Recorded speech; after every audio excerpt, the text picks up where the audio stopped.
પાચનની સમસ્યામાં પેશન્ટના વિશ્વાસની પરાકાષ્ઠા જેવું મેં કોઈ દર્દી જોયા હોય ને તો એ મારી સામે બેઠા છે કે જેણે આયુર્વેદ ઉપર અને ખાસ કરીને ડૉક્ટર વિશાલ પંડ્યાના નામ ઉપર એટલો બધો વિશ્વાસ હતો કે ક્યારેક જે છે હું પણ ગભરાતો કે પેશન્ટનો એટલો બધો વિશ્વાસ છે જોઈને સાજો કરવાની શક્તિ ભગવાન મને નહીં આપે તો હું પેશન્ટને શું કહીશ એમ, બરાબર છે. એટલે એટલા બધા વિશ્વાસ સાથે જ્યારે પેશન્ટ અહીંયા આવતું હોય ત્યારે જે છે એને કેવી રીતે ફરક પડે છે, કઈ રીતે દવા કરે છે અને એના શરીરમાં શું ફેરફાર આવે છે એના વિશે આજે આપણે સાંભળશું.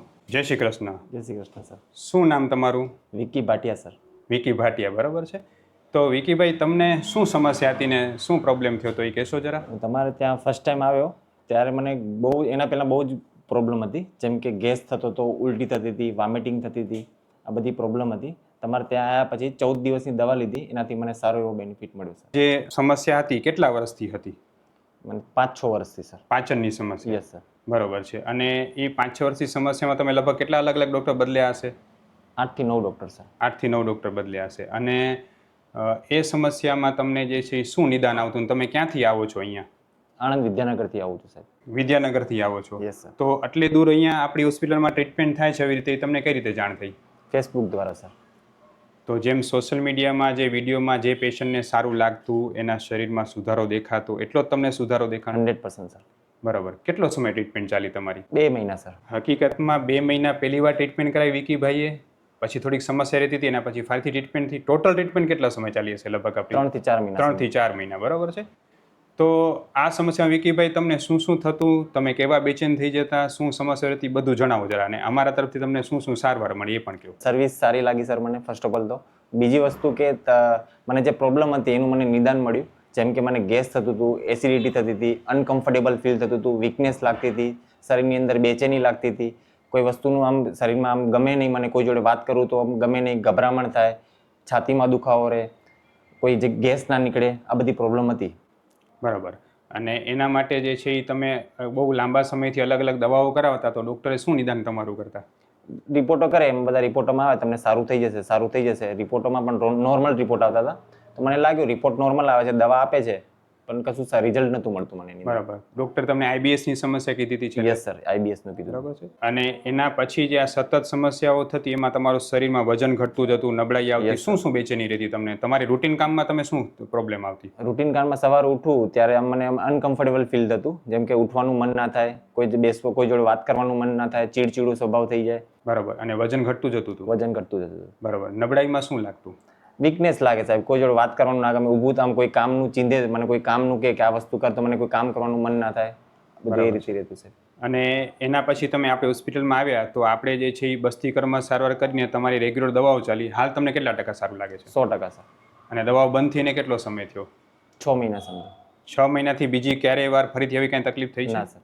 બરાબર છે. હવે ખરેખર જે છે એ વિકીભાઈ એવા લોકો માટે ઉદાહરણ છે કે જે લોકો એવું માનતા હોય કે માત્ર ને માત્ર સારવારથી બધું થઈ જશે, કે આઈબીએસ છે તો આજીવન મળશે નહીં. હકીકતમાં જે લોકો પણ આઈબીએસથી પરેશાન છે એમના માટે આ વિડીયો ખરેખર ઉપયોગી છે. આઈબીએસની સમસ્યા જે છે એ પાચનની જ એક સમસ્યા છે, એ કોઈ જ જાતનો માનસિક રોગ નથી. એમાં સ્ટ્રેસને કારણે એ વધે છે એ વાત સાચી, પણ જો લોકો એવું માનતા હોય કે આઈબીએસ છે એ માનસિક રોગ છે, તમને કોઈ દી નહીં મટે. ઘણા બધા મારી પાસે પેશન્ટ આવતા હોય અને પૂછતા હોય કે સાહેબ મને આઈબીએસ થઈ ગયો છે, ડૉક્ટરે કીધું હોય મળશે નહીં, આજીવન દવા ખાવી પડશે, તમને કોઈ દી સારું નહીં થાય. તો આઈબીએસ એ મટી જાય એવો રોગ છે.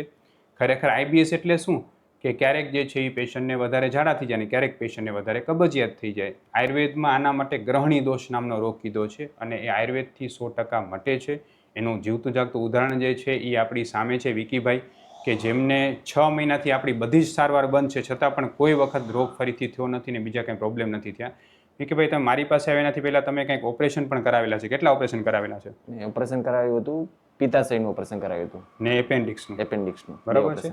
તો પિત્તાશય કાઢી નાખ્યા પછી પાચન વધારે બગડ્યું? હા સર. બરાબર. અને આપણી સારવાર પછી હવે એ પ્રકારની કોઈ પ્રોબ્લેમ લાગે છે ક્યારે? કોઈ પ્રોબ્લેમ. બરાબર છે. તો તમે જે છે વિકીભાઈ આ રીતની તમને જે સારવાર મળી એના માટે તમે જે પહેલાં 4-5 અલગ અલગ ડૉક્ટર બદલ્યા હશે તો કેટલો ખર્ચો કરી નાખ્યો છે તમે આશરે? 3-4 લાખ રૂપિયા જેવો. 3-4 લાખ રૂપિયાનો ખર્ચો કર્યો છે તમે? યસ. પાકું? હા સર. બરાબર. એટલો તો બધા શું રિપોર્ટ તમે શું ખર્ચો કર્યો એનો? સીટી સ્કેન કરાવડાવ્યું હતું, એન્ડોસ્કોપી કરાવડાવી હતી, અલગ અલગ ડૉક્ટરને મળ્યા હતા, આ ડૉક્ટરથી સારું ના થાય તો બીજા ડૉક્ટરને મળ્યા, આ ડૉક્ટરથી સારું થાય તો બીજા ડૉક્ટરને મળ્યા, એવી રીતથી સર. તેમાં 3-4 લાખ રૂપિયાનો ખર્ચો થઈ ગયો. બરાબર છે. અને એ બધો ખર્ચો કર્યા છતાં પણ પરિણામ શું? 0.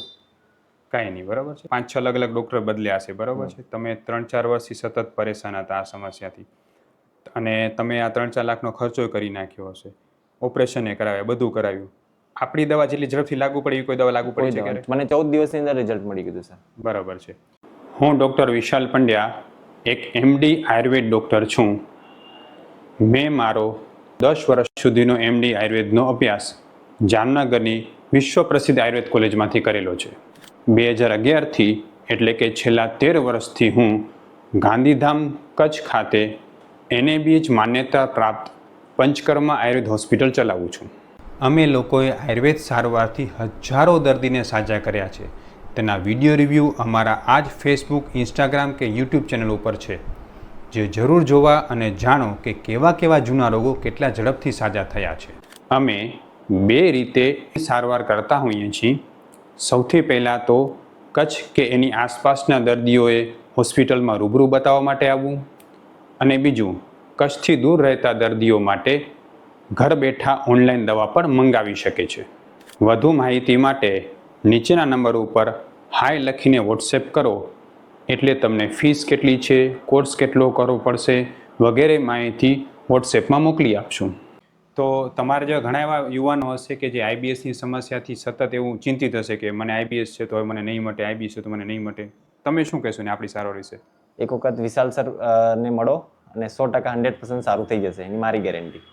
તમારી ગેરંટી એમ? Yes sir. કેમ ગેરંટી આપી શકો તમે? એવું કેમ કે મને વિશ્વાસ છે કે તમે મટાડી દેશો સાહેબ. બરાબર છે. કેમ કે મને મટાડ્યું છે તો બીજાને પણ તમે મટાડી દેશો સાહેબ. અને વિકીભાઈ જે છે એ ત્યારે બહુ જ સ્ટ્રેસમાં હતા, અને લગભગ જે છે વિકીભાઈ તમે મને મહિનામાં કેટલા 2-3 વખત તમે અમારા ડૉક્ટર સાથે વાત કરીને કોલ કરતા? યસ સર, હું તમને બહુ ડિસ્ટર્બ કરતો હતો. મને સર મટતું નથી, આ નથી થતું, આમ નથી થતું, બહુ ડિસ્ટર્બ કર્યા મેં તમને. એના માટે sorry sir, first of all તો. બરાબર છે. અને ખરેખર જે છે એ પેશન્ટના માટે અમે અમારી ડૉક્ટર્સની ટીમ પણ રાખેલી છે. લગભગ 15થી 20 વ્યવસ્થિત ક્વોલિફાઈડ ડૉક્ટર્સની ટીમ છે અમારી, કે જે અમારા દરેક પેશન્ટને સાંભળે છે, એની સમસ્યાને જેમ બને એમ ઝડપથી નિરાકરણ કરવા પ્રયત્ન કરે છે. એટલે જ્યારે પેશન્ટ અમને ફોન કરે ને વધારે તો અમને જરાય દુઃખ નથી થતું. અમને એવું થાય કે ના, પેશન્ટને ફોન કરે છે એનો મતલબ કે એને સાજું થવું છે એટલે ફોન કરે છે, એને દવા કરવી છે એટલે ફોન કરે છે. દવા ન કરવી હોય ને ફોન ન કરે તો અમે કાંઈ કરી નથી શકવાના. એટલે જેટલા વધારે ફોન આવે એમાંથી અમને કોઈ જ નુકસાન નથી થતું કે અમને કોઈ જ પ્રોબ્લેમ નથી થતો. એટલે મહેરબાની કરીને તમે સોરી ન કહો વિકીભાઈ. અમારે તો જે છે એ સેવા માટે એ જ કરવું છે કે પેશન્ટ ફોન કરે છે એને સાજું થવું છે, અને અમે એના માટે કટિબદ્ધ છીએ. તો ખરેખર જે છે એ વિકીભાઈનો કેસ જે છે એ અને સરાહનીય છે. એમને જે ટ્રીટમેન્ટમાં વિશ્વાસ રાખ્યો એ પણ ખૂબ સરાહનીય છે, અને એને કારણે જે છે એમને એટલો સારો રિઝલ્ટ મળ્યું છે. તમે મને એ પણ કહો કે તમે જે પંચકર્મ સારવાર માટે આવતા, લગભગ આપણે 3 વખત પંચકર્મ સારવાર, એમાં અનુભવ શું રહ્યો તમારો? બેસ્ટ અનુભવ રહ્યો. તમારે જે માણસો જે અંદર છે, જેમ કે ગોપાલભાઈ અંદર છે, એ બેસ્ટ સર્વિસ આપી એમને. મને કંઈ પણ હતું, મને બધું જે ટ્રીટમેન્ટ સમજાવી કે આ રીતનું છે, આ રીતનું છે, સારું રહ્યું મને. અને એનાથી તમને રિઝલ્ટ કેટલું ઝડપથી મળ્યું? એનાથી રિઝલ્ટ મને બીજા જ દિવસે સર. બરાબર. એટલે હું એ પણ કહેવા માગું છું કે તમે કોઈપણ જગ્યાએ પંચકર્મ સારવાર પણ કરાવો તો તમે 3 વસ્તુ તમારા ડૉક્ટરને ખાસ પૂછો. સૌથી પહેલું તો એ પૂછો કે આ સારવારથી મને કેટલું ઝડપથી સારું થશે. બીજા નંબરે તમે તમારા ડૉક્ટરને એ પણ પૂછો કે સારવાર કરવાથી મને કોઈ નબળાઈ, થાક કે કોઈ બીજો પ્રોબ્લેમ તો નહીં થાય ને. ત્રીજું ખાસ એ પૂછો કે મને કેટલી સ્ફૂર્તિ વધશે. સાચી રીતે સાચા ડૉક્ટર પાસે અને નિષ્ણાત ડૉક્ટર પાસે પંચકર્મ સારવાર કરાવીએ તો શરીરમાં સ્ફૂર્તિ વધે, રોગ ઝડપથી દૂર થાય, અને સાથે સાથે જે છે એ કોઈ પ્રકારની નુકસાન કે નબળાઈ આવતી નથી. એટલે આ ખાસ પૂછ્યા પછી જ નિષ્ણાત ડૉક્ટર અંદર પંચકર્મ કરાવવું ખાસ જરૂરી છે. એમને એમ પંચકર્મ કરાવવાથી કોઈ સારવારનો લાભ મળતો નથી. બીજા નંબરે તમને બીજી કોઈ પણ જગ્યાએ દવા કરતા તમને ગરમ પડતી, શું થતું એનાથી તમને? આમ અનકમ્ફર્ટેબલ લાગતું. દવા પીવું એટલે મને આમ છાતીમાં દુખાવો થઈ જાય, પાછળની સાઈડ દુખાવો થઈ જાય, ગરમ પડે, પસીનો થઈ જાય, એવું બધું થઈ જતું. એટલે તમે કોઈ પણ જગ્યાએ આયુર્વેદ સારવાર લેતા હો તો તમે એ પણ ધ્યાન રાખો કે દવા તમને ગરમ પડવી ન જોઈએ. આયુર્વેદ દવા ગરમ જરાય નથી. જો તમને આયુર્વેદનું નિદાન સાચું ન થાય તો જ તમને દવા ગરમ પડી શકે છે. એટલે કોઈ પણ જગ્યાએ દવા પણ લ્યો ને તો ખાસ ધ્યાન રાખો કે તમને દવા ગરમ ન પડી જોઈએ. અમારી દવા કોઈને ગરમ એટલે નથી પડતી કારણ કે અમારું નિદાન સાચું હોય છે. ગુજરાતમાં કોઈ પણ જગ્યાએ કોઈ પણ વ્યક્તિ એવું માનતો કે આયુર્વેદ દવા માફક નથી આવતી, એમ દવા ગરમ પડે છે, એ લોકો અમારો સંપર્ક કરી શકે છે. અમે ઓનલાઈન ઓફલાઈન બંને રીતે દવા કરીએ છીએ. વિકીભાઈ, છેલ્લો એક જ સવાલ કે તમને એમ વિશ્વાસ કેમ આવે કે અહીંયાથી મને મળશે? મને 14 દિવસની દવાથી જ મને વિશ્વાસ આવી ગયો હતો, કેમ કે મેં ઘણી બધી દવા લીધી હતી. આયુર્વેદિકમાં ગયો હતો અને પહેલામાં પણ ગયો હતો, તો એમાંથી મને કોઈ રિઝલ્ટ જ નહોતું મળતું સાહેબ. તમારી મેં ખાલી 2 થી 3 દિવસ જ દવા જ પીધી, 2 કે 3 જ દિવસ, તો મને સારું એવું રિઝલ્ટ મળ્યું સર. અને તમને ડૉક્ટર IBS કહીને એવું કીધું હશે કે તમને મળશે ને એવું કીધું હતું? તમારે દવા ચાલુ રાખવી પડશે જ્યાં સુધી મળશે નહીં ત્યાં સુધી. એવું ડૉક્ટરે કીધું હતું એમ ને? તમારો આ વિડીયો છે વિકીભાઈ, એ લોકોને આયુર્વેદમાં શ્રદ્ધા અને વિશ્વાસ વધે એના માટે આપણે ફેસબુક, ઇન્સ્ટાગ્રામ, યુટ્યુબમાં મૂકી શકીએ. Yes sir. ખૂબ ખૂબ ધન્યવાદ. જય શ્રી કૃષ્ણ ભાઈ. જય શ્રી કૃષ્ણ.